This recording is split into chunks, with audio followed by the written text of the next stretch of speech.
Nico Hulkenberg just finished his final Grand Prix. For now. He's been in F1 for a decade now. Before he entered F1, he made the right impression by winning titles in Formula BMW, A1 Grand Prix, Formula 3 and GP2. So when he joined Williams, people expected him to be the next Michael Schumacher or Senna. But no. And that is why I hate to admit it, but Nico Hulkenberg is overrated. In his first season, Hulkenberg was at Williams. At first he had a rough start, but in Malaysia, he got into Q3 and finished in the points. However, in Brazil that year, the guy was on pole. So where did he finish, you ask? 8th. To be fair, the Red Bulls, Ferraris and McLarens were way more competitive cars, so no one expected him to win. And to be fair, very few drivers have won races on their first pole position. Since then, Nico Hulkenberg hasn't had a pole, nor a win, or even a podium.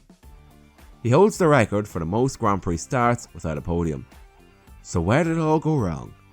Well, to be fair, Hulkenberg has never had a race-winning car, but podium finishes were not a far cry from the cars he's had. For example, Hulkenberg was in a chance to win the 2012 Brazilian Grand Prix. He was doing so well as he was holding off Hamilton and Jenson Button, until he came across some back markers and caused an accident between him and Hamilton. After that, he moved to Sauber, who had finished well in 2012. However, despite qualifying third in Italy, it was a year to forget. However, it was inconsistent performances like this that made him unappealing to the bigger teams. However, that seemed to change when Ferrari were supposedly looking for him in 2014.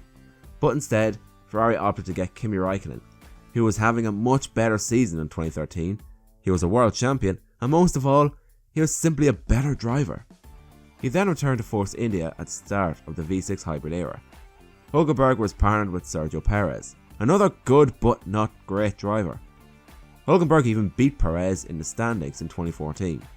However, Perez still managed to get podiums in 2014, 2015 and 2016, while Hulkenberg got none. After 2016 he departed to Renault, a team yet to get a podium since their F1 return in 2016.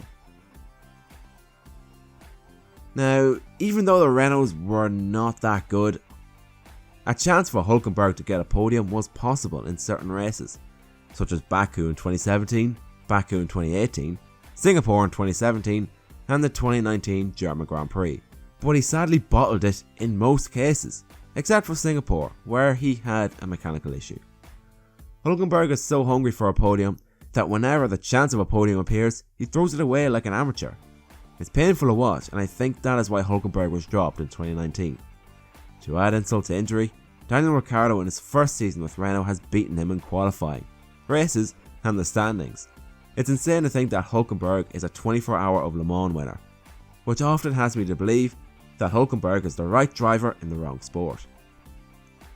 However, despite this, he has many fans who support him and constantly say that he's underrated, yet to be honest, it's the exact opposite. In fairness, everyone has an opinion, so they can cheer for whoever they want, and I understand why his fans like him, as he's very calm and a rather mature driver, but I just don't think he is worthy of the position that he is in. I feel the same way about Perez and Stroll, but that is for another day. My biggest issue with Hulkenberg is that the guy is 32 years old, and I'm afraid to say it, but his time has passed, and I feel that drivers such as Ocon and Jack Atkin deserve his seat more. I am looking forward to seeing Ocon racing in F1 again, and I do believe that he will hold a fight to Ricciardo more. Despite this, I feel like Hulkenberg could return to F1.